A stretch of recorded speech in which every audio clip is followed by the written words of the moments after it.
오늘 본문은 마태복음 5장 7절입니다. 다섯 번째 복입니다. 긍휼히 여기는 자는 복이 있나니 그들이 긍휼히 여김을 받을 것이니요. 제가 앞에 네 가지를 외울 때에 앞에 것과 뒤에 것을 떼어서 암송을 하자라고 그렇게 말씀드린 이유는 우리가 이전까지 보았던 팔복의 전반부는 하나님에게서 복을 받은 사람, 하나님의 제자들, 그러한 사람들이 가지고 있는 내적인 성품 또는 성격, 이러한 것들을 이야기한다고 말씀드릴 수 있겠습니다. 하나님께서 인간들을 바라볼 때에 정말 중요하게 생각하시는 것은 외적인 것이 아니라 내적인 것인 것이죠. 하나님께서 이스라엘 백성들에게 율법을 주실 때에도 그 율법을 지킬 때에 중요한 것은 외적으로 드러나는 어떤 행위보다도 그 행위를 가지고 나오는 그 사람들의 마음, 내적인 성품, 이러한 것들이 중요하다고 늘 말씀을 해주십니다. 물론 하나님께서는 율법을 지킴에 있어서 외적인 어떠한 것들이 드러나는 것을 강조하시고 또 그러한 것들도 하나님께서 말씀하신 올바른 방향대로, 올바른 방법대로 하시기를 원하시지만, 그러나 속이 빈 채로 어떤 하나님께 나오는 헌신과 감사가 없는 상태로 외적인 것들을 드릴 때에 그 모든 것들이 다 의미가 없다고 그렇게 말씀하시는 것이죠. 그런데 그렇게 배워왔던 그런 율법을 가진 이스라엘이었지만 시간이 지나면서 하나님의 바람과는 상관없이 그들이 하고 있는 것들은 외적인 것에 점점 더 치중하게끔 되었습니다. 예수님께서 이 땅에 오셨을 때도 마찬가지였던 것이에요. 이스라엘 백성들을 이끌던 종교 지도자들의 모습은 외적인 것에 치중하고 독선적이고 이기적인 모습으로 나왔던 것이죠. 그러면서도 자신들은 그래도 우리는 이런 외적인 모습이 있으니 의인이다라고 스스로를 뽐내며 있었던 것이 예수님 시대의 이스라엘의 종교 지도자들이었습니다. 그런 교만한 자들에게 예수님께서는 그들 마음속에 있는 그러한 거짓된 것들을 꼬집어 주시면서 정말 중요한 것은 그들 마음속에 도대체 어떤 생각들이 있는 것인지, 어떤 성품들이 있는 것인지, 그것이 중요하다고 말씀해 주신 것이죠. 우리가 이제까지 보았던 팔복의 그 앞에 네 가지가 우리가 가지고 있는 성품, 예수님의 제자들이 가지고 있는 성품에 대한 이야기라면, 이제는 우리의 그 성품들이 밖으로 나오는 그런 모습들에 대해서 이야기를 할 차례가 된 것입니다. 예수님께서 내면을 강조하셨다고 하여서 외적인 것에 있어서 아무렇게나 살아도 된다고 말씀하신 것은 아니었어요. 실제로 그럴 수도 없는 것이죠. 사람들은 다 그 안에 있는 것이 밖으로 드러나기 때문에 그렇습니다. 내적으로 비어있는 사람들, 그런 사람들은 단순간에는, 단기적인 그러한 시간 동안에는 자신의 그 외적인 것들을 포장을 하면서 예쁘게 보이고 뭔가 있어 보일 수 있는 것처럼 그렇게 자신을 위장할 수 있지만, 시간이 지나게 되면서 그 안에 있는 그런 빈곤함들이 드러날 수밖에 없는 것이죠. 반대로 그 내면에 꽉 차 있는 그러한 사람들은 자신이 겸손한 마음으로 자신의 것들을 드러내지 않는다고 하여도 결국에 주위에 있는 사람들이 그 사람 안에 있는 내적인 아름다움들을 발견하게끔 되는 것입니다. 팔복의 후반부에 있는 것들, 그래서 하나님으로 인하여서 속이 꽉 채워진 그의 복을 누리며 사는 사람들은 과연 다른 일과 어떤 그러한 태도를 가지며 살고 있을 것인가, 그것들이 후반부에 나오는 것이고, 그렇게 생각하며 이 후반부에 나오고 있는 뒤에 네 가지 복은 결국에는 앞에 있는 그러한 선행되어진 네 가지 복의 하나의 열매처럼 우리에 맺어지는 것이라고 그렇게 말씀드릴 수 있겠습니다. 그래서 그 첫 번째가 오늘 우리가 함께 이야기하고자 하는 긍휼이라는 것이죠. 심령이 가난하여서 하나님 앞에서 애통하는 마음으로 살아가는 사람들, 자신에게 아무것도 가지고 있는 것이 없음을 알기 때문에 온유함으로 살아가는 사람들, 그러면서도 하나님의 의에 대해서 굶주리고 또 목말라하는 그런 사람들, 그러한 사람들은 그렇게 살다 보면 결국에 주위에 있는 사람들에게 긍휼한 마음을 가지게 됩니다. 왜냐하면 자신이 그렇게 의에 줄이고 목마르게 살고 있는데 옆에 있는 사람들은 그들의 삶을 전적으로 썩어 없어질 것에 투자하며 사는 것을 보기 때문에 그런 것이죠. 여러분, 어떤 사람이 여러분 옆에서 무언가를 막 열심히 하는데 여러분이 보니까 그 결과가 절대 좋을 수가 없다, 그렇게 느껴지면 참 한심하기도 하고 안타깝기도 하죠. 하나님 앞에서 의에 줄이고 목마른 그런 채로 사는 사람들은 옆에 있는 사람들 볼 때 참 안타까운 마음, 저렇게 살아도 아무 의미가 없을 텐데, 저렇게 살아도 소용이 없을 텐데 하는 그런 마음 때문에 안타까워하며 긍휼하게 여기는 그 마음들이 있다는 것입니다. 여러분, 앞에 것들이 쭉 이어져서 어떠한 마음을 가지게 되는지, 어떠한 그 열매를 가지게 되는지 대충 감이 오시나요? 그런 것들을 우리가 이야기할 때에 오늘 첫 번째 이제 긍휼인데, 긍휼이 어떠한 것인가에 대해서 조금 이야기해 보려고 합니다. 헬라어에서 긍휼히 여기는 자라는 뜻을 가지고 있는 엘리아모스나라는 그런 단어는 은혜를 베푼다 또는 자비를 베푼다라는 그런 뜻을 가지기도 합니다. 이 헬라어 단어는 신약 성경에서 그렇게 많이 쓰여진 단어는 아니었습니다. 오늘 이 팔복에 나오는 이 긍휼함이라는 단어를 잘 이해하기 위해서는 오히려 구약에서 이 의미와 동일하게 쓰여졌던 히브리어 단어를 살펴보는 것이 더 정확할지 모릅니다. 이 히브리어 단어는 여러분 앞에 보시는 것처럼 헤세드라는 그런 단어예요. 교회 생활을 좀 오래 하셨다 하는 분들은 정확한 뜻은 모른다 할지라도 헤세드이라는 단어를 어디선가 들어보셨을 것 같은 그런 생각이 듭니다. 왜냐하면 이 성경에 있어서 이 헤세드라는 단어가 가진 뜻, 그 의미가 매우 중요하게 여겨지기 때문에 그런 것이죠.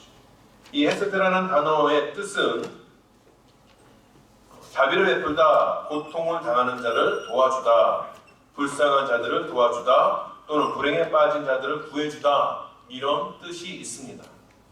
여러분이 앞에 그 뜻을 보시면 왜 이 단어가 성경에서 그렇게 중요한 의미를 가지고 있는지 대충 아시겠죠? 하나님께서 우리 인간들에게 가지고 있는 감정이 무엇이냐라고 이야기할 때에 바로 이 헤세드라고 이야기할 수 있기 때문에 그렇습니다. 어제가 성탄절이었는데 성탄절의 의미가 뭐냐?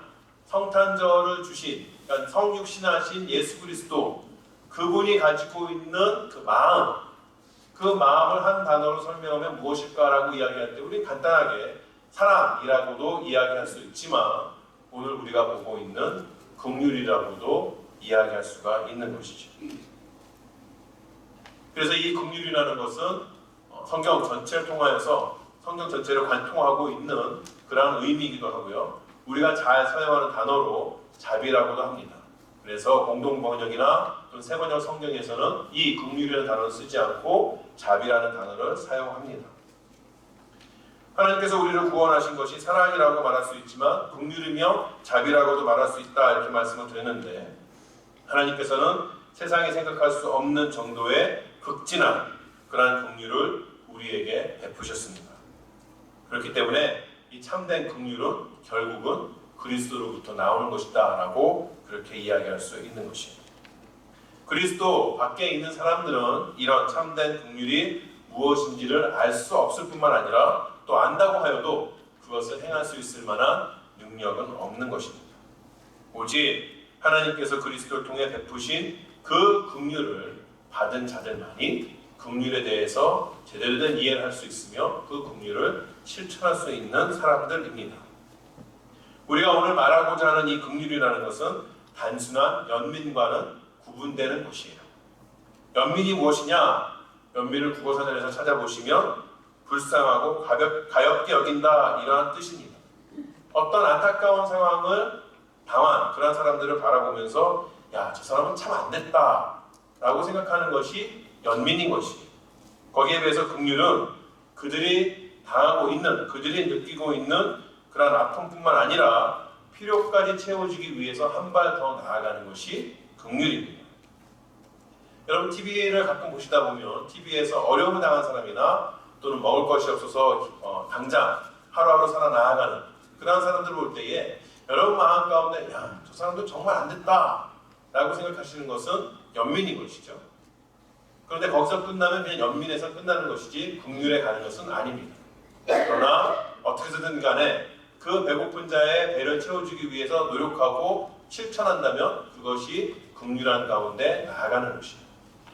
여러분이 어떠한 방법을 통하여서 어떠한 경로를 통하여서 여러분 주위에 있는 어떤 사람이 아픔을 겪게 되었다는 것, 어려운 상황 가운데 놓여 있다는 것을 듣고 그 여러분의 마음이 아파하는 것, 거기서 끝나는 것이라면 그것은 연민에 불과합니다.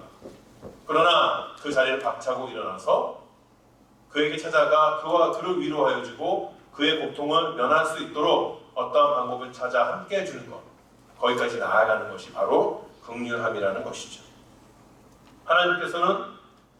하나님께서 우리에게 긍휼을 베푸신다라고 이야기할 때에 역시 같은 의미이기도 합니다. 하나님께서는 죄인으로 살고 있는 우리에게 단순하게 연민을 보이신, 연민에서 끝난 그런 하나님은 아니신 것입니다. 그랬다면 참 우리 인생에 어려움이 있었겠죠. 하나님께서 죄악 가운데 빠져있는, 고통을 당하고 있는, 소망도 없이 살아가고 있는 우리들을 보면서 얘들아 참 너희 안 됐다. 어떻게 다 그렇게 됐니? 근데 애써봐라. 내가 정말 애쓰다 보면 물어 하나 되지 않겠니? 이렇게 말하면 그냥 팔짱 끼고 바라만 보셨다면, 그렇게 우리의 상황을 연민함으로 보고만 계시는 그런 하나님이시라면 참 우리 인생은 답이 없는 것이죠. 그러나 긍휼이 많으신 우리 하나님은 고통 가운데 있는 우리를 위하여서 손을 뻗으신 그러한 하나님이십니다. 우리의 필요를 채우기 위해서 독생자를 보내주신 분이신 것이죠. 그 독생자가 아니면 누구도 우리 인생 가운데 있는 가장 밑바닥에 있는 근본적인 고통, 문제를 풀어낼 수 없기 때문에 그분은 그렇게 하셨던 것입니다. 그리고 하나님께서는 거기서 더 나아가십니다. 긍휼의 은혜를 더하시는 것이죠. 존 맥카더 목사님은 긍휼은 고통과 비극과 절망을 다루고 은혜는 죄 자체를 다룬다고 그렇게 말씀하셨어요. 긍휼은 징조를 다루고 징후를 다루고 또 은혜는 문제를 다룬다고 그렇게 이야기했습니다. 긍휼이라는 것이 어떤 사람이 당하고 있는 그 고통을 경감해 주는 것, 그런 것이라면 하나님께서는 거기에 은혜를 더하셔서 고통이 나은 이후에 더 나은 삶을 살 수 있도록 끝까지 인도해 주신 분이 우리 하나님이시라는 것이죠. 하나님께서는 우리가 가지고 있는 고통, 그것을 면해 주시는 것만으로 그치는 것이 아니라 두 번째, 세 번째, 네 번째, 다섯 번째 계속해서 우리에게 어려움이 올 때에 그 모든 것들을 이겨 나아갈 만한 그러한 힘과 지혜를 은혜로 부어주신 분이 우리 하나님이시라는 것이죠. 어떻게 보면 그 모든 것, 이 전체를 가리켜서 하나님께서 우리에게 주시는 긍휼이라고도 그렇게 이야기할 수가 있겠습니다. 팔복이 말하는 이 긍휼을 우리가 연민과 또 구분해서 말했다면 이 팔복이 말하는 이 긍휼이라는 것은 값싼 동정심과도 구분하여서 이야기되어야 하는 것이에요.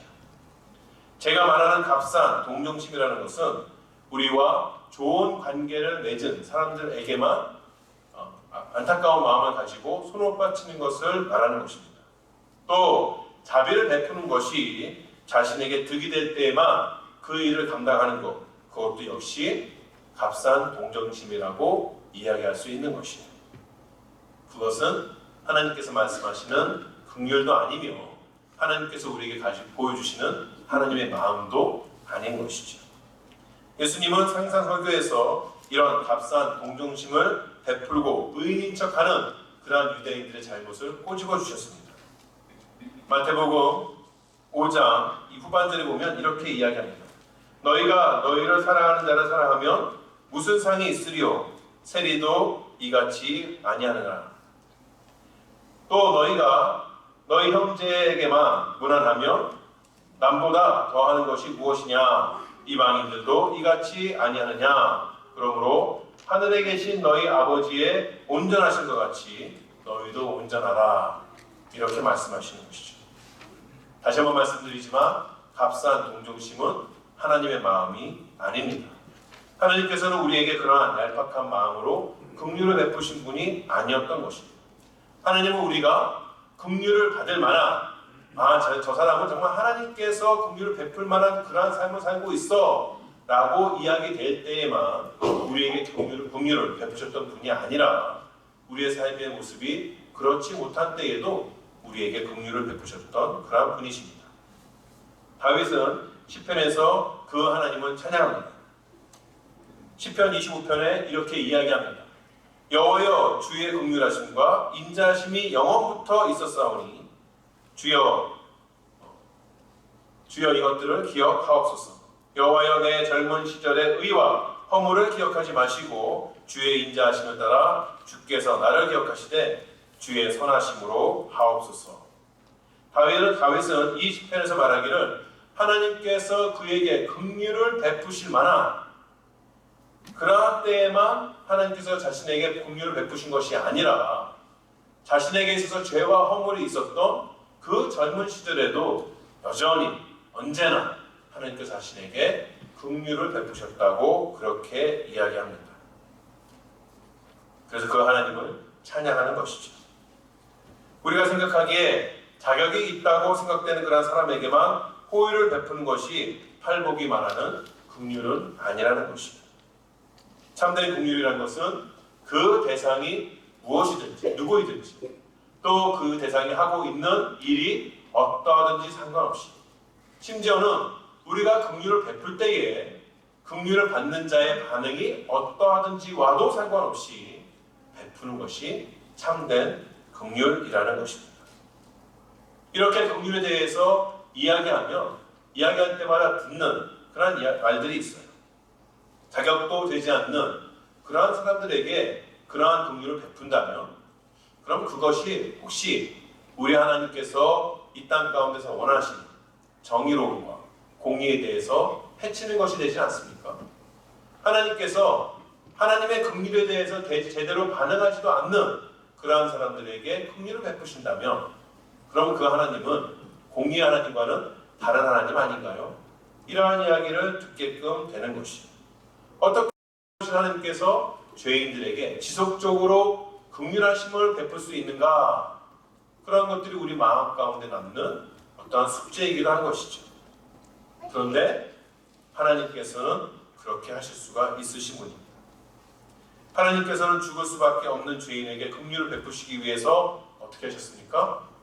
반복해서 말씀드리지만 이 땅 가운데 인간의 몸을 입고 오신 것입니다. 하나님께서는 죄인들에게 긍휼을 베푸시기 위해서 십자가에 달려 돌아가신 것이죠. 앞에서 참된 긍휼은 고통받는 자들의 필요를 채워주신 것이다 이렇게 말씀을 드렸는데 하나님께서는 공의를 해치지 않는 그 상황 가운데서도 우리에게 긍휼을 베푸실 수 있는 그 방법을 아셨던 것이고 그것을 이루는 것에 주저하지 않으셨던 것입니다. 그래서 이 땅에 오셔서 십자가를 지신 것입니다. 하나님께서는 그만큼 우리를 생각하시고 우리를 사랑하시고 우리에게 더할 수 없는 긍휼을 베풀어 주셨던 것입니다. 하지만 이 모든 이들이 이렇게 하나님께서 베푸시는 풍성하신 긍휼 아래 있는 것은 아니에요. 예수 그리스도께서 십자가에서 모든 이들을 위해 죽으셨지만 그 구원이 모든 이들에게 미쳤던 것은 아닌 것처럼 하나님께서 모든 이들을 위하여서 긍휼을 베푸셨으나 모든 사람들이 다 그 긍휼 아래로 들어왔던 것은 아닌 것이죠. 그렇기 때문에 우리가 이런 세상을 바라볼 때에 하나님께서 이 세상에 베푸셨던 그 긍휼이 실제로는 하나님의 공의로움과 상충되지 않는구나. 하나님의 긍휼이라는 것이 하나님의 공의를 해치지 않는 것이구나. 이것을 알게 되는 것입니다. 자, 이렇게 우리가 긍휼의 성격에 대해서 살펴보았습니다. 긍휼은 좋은 것이지요. 긍휼은 고통받는 자들의 그 고통으로부터 구해낼 수 있는 길이 되어주는 것입니다. 그런데 이런 긍휼이 항상 이 세상 가운데서 환영받던 것들은 아니었습니다. 여러분 긍휼을 쭉 들으실 때 어떤 마음이 드시나요? 이제는 긍휼을 베풀자, 긍휼한 사람이 되자 그런 마음이 드실 수도 있을 것입니다. 그런데 좀 더 구체적으로 어떤 사람에게 어떤 방법으로 긍휼을 베풀까를 생각해 보면 약간 멈칫멈칫하게 되는 것이죠. 여러분 그래도 실망하거나 좌절하시지 마시기 바랍니다. 그런 마음의 멈칫 주저함이 여러분에게만 있는 것은 아니에요. 이 긍휼은 오랜 시간 동안 환영받지 못한 덕목입니다. 예수님 그 시대에 있어서 그 시대에서 살았던 어떤 로마의 철학자는 긍휼을 가리켜서 영혼의 병이다, 연약함의 표시다, 이렇게 이야기했습니다. 로마인들이 정말 좋아했던 것은 이런 긍휼 또는 지난번에 우리가 이야기했던 온유함이 아니었습니다. 로마인들이 좋아했던 것은 정의와 용기와 기상과 힘을 숭상했고 반대로 긍휼과 온유함은 멸시했습니다. 이들은 자신의 힘으로 자기 자신의 인생을 꾸려 나아갈 수 없는 그러한 사람이라면, 그러한 존재라면 죽어 없어도 하나 아까울 것이 없다고 생각했던 그러한 사람이에요. 그래서 로마 시대의 아버지들은 아기가 태어나죠. 이제 산모가 아기를 들어서 아버지에게 보여줍니다. 근데 그 아기가 태어날 때부터 연약하게 생겼다, 비리비리하다. 그러면 우리 그 로마 시대 영화에서 봤던 황제들이 하는 것처럼 엄지손가락 팍 올렸다가 밑으로 싹 내려요. 산모들이 주저하지 아니하고 막 태어난 아기를 물에 빠뜨려 죽입니다. 근데 그런 것들이 전혀 이상하지 않았던 사회예요. 로마 사회에서는 자신에게 도움이 되지 않는 노예를 팔아치우거나 아니면 그대들을 죽이는 것이 하나도 이상하거나 도덕적으로 문제가 있다고 여겨지지 않았습니다. 이런 사회에서 긍휼이라는 것들이 어떤 의미가 있을까요? 전혀 의미가 없는 것이죠. 사회적으로도 환영받지 못하는 것이죠. 긍휼이란 그렇게 오랜 세대, 이 로마 시대뿐만 아니라 오랜 그런 세대에 있어서 강함에 반대되는 그러한 의미로 받아들여지고 세상에서는 그닥 환영받지 못하는 덕목이었습니다. 또 긍휼이 우리 사회에서 환영받지 못한 또 하나의 이유는 우리가 긍휼을 베풀 때에 그 반대로 돌아오는 것들이 항상 긍휼이 아니라는 사실입니다. 그죠? 여러분들이 긍휼을 베풀었을 때에 여러분의 긍휼을 받은 사람이 여러분에게 다시 긍휼을 베푼다면, 또는 여러분이 어떤 사람에게 긍휼을 베풀었는데 그 사람이 다른 이들에게도 긍휼함으로 대한다면, 그러면 우리 마음에 꺼리낌이 없이 긍휼을 베풀 수도 있겠죠. 그런데 오히려 그렇게 선순환이 되지 아니하고 어떤 때에는 여러분이 베푸는 긍휼을 악용하여서 여러분의 것들을 빼앗아갈 때도 많다는 것이죠. 여러분이 긍휼을 베풀었을 때에 그 긍휼함이 오히려 여러분의 존재, 어떤 의미 자체를 사회에서 얕보게 되는 그런 이유가 될 때도 있다는 것이 우리로 하여금 정말 긍휼이라는 것을 베풀 만한 것인가 라고 의심케 한다는 것입니다. 긍휼을 베풀었으나 그러나 긍휼로 보답하지 못한 대표적인 예가 누구겠습니까? 예수님이시죠.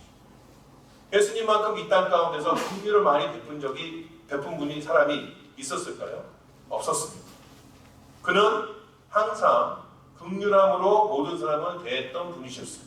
그 긍휼함 때문에 이 땅에 내려오셨고 죄 지은 자들, 병든 자들을 긍휼함으로 고쳐주시고 만나주셨던 사람입니다. 돌로 쳐서 죽임을 당할 수밖에 없는 창녀를 그 앞에서 용서해 주신 분이 예수님이신 것이죠. 다른 사람들이 손가락질할 것을 알았음에도 불구하고 세리와 죄인들과 함께 식사를 하시는 그러한 긍휼을 베푸셨던 분이 예수님이셨습니다. 그런데 그 예수님을 십자가에 못 박았던 사람들은 어떤 사람인가요? 바로 예수님으로부터 긍휼함을 경험했던 사람들이 그 예수님을 십자가에 못 박은 것이죠. 이렇게 긍휼은 항상 우리에게 좋은 곳으로 돌아오지 않습니다. 그래서 우리는 본능적으로 압니다. 죄악으로 가득 찬 이 세상에서 우리가 섣불리 누구에겐가 긍휼을 베풀려 할 때에, 또는 다른 이들의 필요를 채우려고 할 때에 우리가 목적하는 바를 이루는 것은 고사하고 때로는 우리 삶에 매우 고달파질 수도 있다는 것을 알게 되는 것입니다. 우리 사회에서 요구되는 현명한 지혜로움이라는 것은 고통 가운데 있는 자들을 바라보고 그들에게 다가가서 그들에게 긍휼을 베푸는 것, 이런 것이 아니라 그냥 모르는 척, 못 들은 척, 못 본 척, 그렇게 하는 것들이 오늘을 사는 우리에게 요구되는 어떤 하나의 현명함, 지혜로 이렇게 느껴지는 것입니다. 자격 없는 사람들에게 신경을 쓰고 그들에게 긍휼을 베푸는 그 시간에 오히려 내 삶을 더 잘 돌보고 내 손에 무언가를 더 가지는 것이 하나님께서 원하시는 것은 아닐까? 이런 생각들이 들 때가 많다는 것입니다. 교회 안에도 마찬가지인 것입니다. 나를 잘 지키는 것이 훨씬 더 우선되는 것이지, 우리 밖에 있는 고통받는 사람들에게 긍휼을 베푸는 것, 항상 우리가 하는 말이 뭡니까? 조심해야 됩니다. 조심해야 됩니다. 하지만 하나님께서는 긍휼을 입은 자에게 긍휼을 베풀 것을 요구하시는 것입니다. 앞에서 말씀드린 것처럼 성경은 전체가 하나님의 사랑과 긍휼로 이어져 있다고 말해도 무리가 아닙니다. 하나님께서는 이스라엘 백성들에게 하나님의 공의를 지킬 것을 강조하시면서도 긍휼한 마음을 잊지 말 것을 또한 강조하셨어요. 특별히 이스라엘 사회에 있었던, 공동체 안에 있었던 고아와 과부와 나그네들에게 긍휼 베푸는 것을 그치지 말라고 당부하셨습니다. 신명기 10장 18절과 19절에 이렇게 이야기합니다. 고아와 과부를 위하여 정의를 행하시며 나그네를 사랑하여 그에게 떡과 옷을 주시나니 너희는 나그네를 사랑하라. 전에 너희도 애굽 땅에서 나그네 되었음이니라. 이스라엘 백성들이 고아와 과부와 나그네를 돌보고 그들에게 긍휼을 베풀어야 할 이유가 무엇이에요? 너희도 이전에 그와 같은 사람들이었다는 것이죠. 그들이 애굽에서 나그네와 같은 삶, 종된 삶을 살아 나아갈 때에 그때 하나님께서 그들에게 긍휼을 베풀어 주셨습니다. 하나님께서 그들에게 베푸신 긍휼 때문에 그들은 애굽을 나올 수 있었고, 광야를 살아가면서도 부족함이 없이 마침내는 하나님께서 약속한 땅으로 들어갈 수 있었던 것인 것이죠. 하나님께서는 이제 긍휼을 입은 자들에게 주위에 연약한 사람들, 초라한 사람들, 고통 가운데 있는 사람들을 돌보라고 말씀하시는 것입니다. 하나님께서는 긍휼을 입고도 긍휼을 베풀지 않는 그러한 자들에 대해서 엄중하게 경고하셨던 것이죠. 시편 109편에 다윗이 시편을 쓰면서 악인의 죄를 기억하라고 하나님 앞에 호소하는 부분이 있습니다. 절대 그들의 악을 지우지 말라고 호소합니다. 도대체 그들의 악이 무엇이기 때문에 그랬을까요? 시편 109편 16절에 이렇게 이야기합니다. 그가 인자를 베풀 일을 생각하지 아니하고 가난하고 궁핍한 자와 마음이 상한 자를 핍박하여 죽이려 하였기 때문이니라. 하나님, 자신의 앞에 있는 가난하고 궁핍한 자, 마음이 상한 자, 그러한 자들을 돌보지 않는 사람의 죄를 절대 지우지 마시고 그들에게 보응하여 주시옵소서. 그렇게 다윗이 하나님 앞에 호소하고 있는 것이죠. 예수님께서도 긍휼을 입고도 긍휼을 베풀지 않는 자의 억울함을, 악함을 분명하게 경고하셨습니다. 마태복음 18장에 보면 1만 달란트 빚진 자의 사람의 이야기가 나옵니다. 어느 한 땅의 임금이 이제 빚을 다 개수하여서 정리를 하려고 하죠. 그래서 자신에게 1만 달란트 빚진 자를 부릅니다. 이제 빚을 갚아야지. 그랬더니 빚진 자가 도대체 자기는 갚을 수가 없다고 이야기하는 것이죠. 가진 것이 아무것도 없다고 이야기하는 것이죠. 아내와 자녀들 팔아도 안 된다고 이야기하는 것이죠. 그러자 이 임금, 주인은 이 빚진 자의 빚을 탕감해 줍니다. 1만 달란트. 1만 달란트가 얼마인 줄 아세요? 어떤 한 사람이 6천만 일 동안 일을 하여서 자신의 그 일당을 다 하나도 쓰지 않고 모으며 갚아 나아갈 수 있는 양이 1만 달란트입니다. 우리가 일당을 한 100달러씩만 이렇게 계산을 하면 1만 달란트는 지금의 돈으로 따지면 6 빌리언 달러. 6 빌리언 달러가 얼마인 줄 아세요? 우리 주위에 가진 사람 몇 명 있는 걸로 봐서 가능은 한 것 같지만 우리하고는 전혀 저기 외계에서 있는 그런 돈의 액수죠. 6 빌리언 달러. 그 큰 돈의 빚을 탕감을 받았으니 이 사람은 얼마나 기뻤을까요? 이제 그 주인에게서 빚진 것을 갚지 못하면 죽음으로 그 빚을 갚아야 하는 것이죠. 그런데 이제는 그 빚이 아무 의미가 없어진 것이죠. 자기는 그 빚으로부터 자유로운 몸이 된 것이죠. 그 주인의 발바닥까지 핥아도 모자르지 않다면 얼마나 그 감격이 크겠습니까? 그 큰 감격을 가지고 밖으로 나아가서 그가 한 일이 뭔가요? 자기에게 100데나리온 빚진 자 붙잡아가지고 빚 갚으라고 그러고 못 갚았다 그러니까 목에 쳐넣었어요. 이 데나리온, 이 1만 달란트를 데나리온 따지면 6천만 데나리온입니다. 6천만 데나리온의 빚을 탕감받았는데 100데나리온 빚진 자를 붙잡아가지고 가둔 것이에요. 제가 계산기를 두들겨 봤어요. 도대체 100데나리온이 6천만 데나리온의 몇 프로나 될까? 0.0000이 한 5개 되고 그 다음에 18 뭐 이렇더라고요. 눈에 보이지도 않습니다. 이 상황을 옆에 있는 동료들이 보고 너무도 안타까워서 빚을 탕감해준 주인에게 가서 이야기를 합니다. 이런 일이 벌어졌습니다. 그랬더니 그 이야기를 들은 주인이 다시 1만 달란트 빚진 자를 불러서 이렇게 이야기합니다. 마태복음 18장 32절과 33절입니다. 이에 주인이 그를 불러다가 말하되 악한 종아 내가 빌기에 내가 내 빚을 전부 탕감하여 주었거늘 내가 너를 불쌍히 여긴 것 같이 너도 내 동료를 불쌍히 여김이 마땅하지 아니하냐.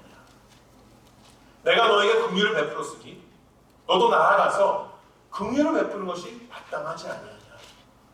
그렇게 이야기했던 것이죠. 결국 주인은 이 악한 종을 빚을 다 갚을 때까지 목에 가둡니다. 이 종이 어떻게 됐을까요? 죽을 때까지 나가서 예수님께서 이렇게 이야기를 하신 다음에 이 이야기를 마치시고 사람들에게 이렇게 말씀하십니다. 마태복음 18장 35절에 너희가 각각 마음으로부터 형제를 용서하지 아니하면 나의 하늘 아버지께서도 너희에게 이와 같이 하시리라. 너희가 긍휼을 입었다면 그 긍휼을 베푸는 것이 마땅하다. 너희가 긍휼을 입고도 그 긍휼을 베풀지 않는다면 하나님께서 너희에게 그렇게 하실 것이라고 이야기하신 것입니다. 예수님께서는 이런 긍휼을 형제, 자매들에게 뿐만 아니라 이웃에게도 심지어는 원수들에게도 베풀라고 말씀하시는 것이죠. 우리는 우리 주위에 여전히 자신의 힘으로 인생을 살아가려고 하는 사람들을 바라보면서 영적인 연민을 느낄 수가 있어야 하는 것이죠. 그러나 그것에서 끝날 것이 아니라 그들을 위하여서 우리의 물질과 시간을 나눌 수가 있어야 하는 것입니다. 그를 위해서 기도할 수가 있어야 하는 것입니다. 무엇보다도 그들에게 무한한 긍휼을 베푸시는 우리 주 예수 그리스도를 전할 수가 있어야 하는 것입니다. 우리 하나님께서 우리 주위에 긍휼을 베풀라고 고만해 주신 그들의 삶에서 우리의 고개를 돌려서는 안 되는 것이죠. 그렇게 우리가 하나님의 뜻대로 긍휼을 베풀 때에 긍휼을 베푸는 자에게 주어지는 복이 무엇인가요? 긍휼히 여김을 받는 것입니다. 여기서 주어를 잘 생각하셔야 돼요. 누구로부터 긍휼히 여김을 받는 것인가? 여기 사람을 넣어서는 안 되는 것이죠. 내가 저 사람에게 긍휼을 베풀었으니 저 사람으로부터 긍휼히 여김을 받을 것이다. 팔복은 그렇게 얘기하지 않습니다. 주어가 누구죠? 하나님이신 것입니다. 너희가 긍휼을 베풀었느냐?